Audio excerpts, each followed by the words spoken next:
Тем вечером я отправилась вынести мусор, как делаю это всегда. На улице уже стемнело и кругом никого. Неожиданно мне показалось, что поблизости кто-то мяукнул. Я включила фонарик на телефоне и обошла мусорные контейнеры несколько раз, но никого не нашла. Решила, что это мистика. Я не люблю заглядывать в мусорки, но после того, как услышала еще одно мяу, то поняла, что оно доносится прямо из бака. Я посветила внутрь контейнера и увидела необыкновенно красивую кошечку, смотрящую на меня. У малышки была длиннющая шерсть, поэтому она напоминала пушистое облачко.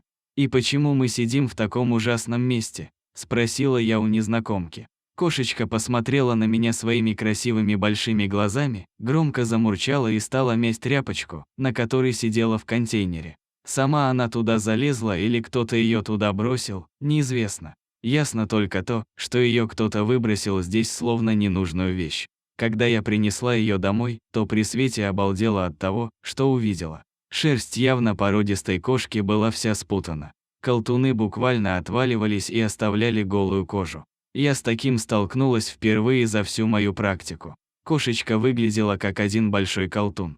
И все мои попытки хоть как-то привести ее в нормальный вид закончились неудачей. Однако Марте нужно отдать должное, она совсем не сопротивлялась, а наоборот словно пыталась помочь и все время мурчала. Марта оказалась уникальной кошечкой. Кроме своего дружелюбия и большого количества колтунов, киса поразила нас своим крошечным размером.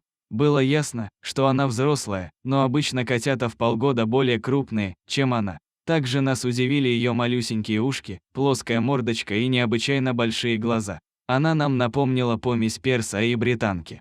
На следующий день мы отвезли неженку Марту к парикмахеру. Когда та увидела прическу своей клиентки, то не могла поверить в то, что видела.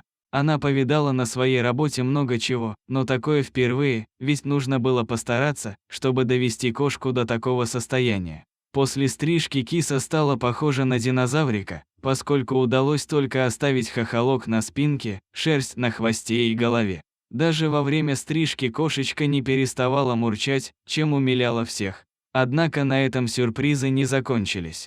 Наше внимание привлек круглый живот Марты, который стало видно после стрижки. Мы отправились на УЗИ и увидели 3 котят. Кошечка уже находилась на последнем сроке и должна была вскоре родить.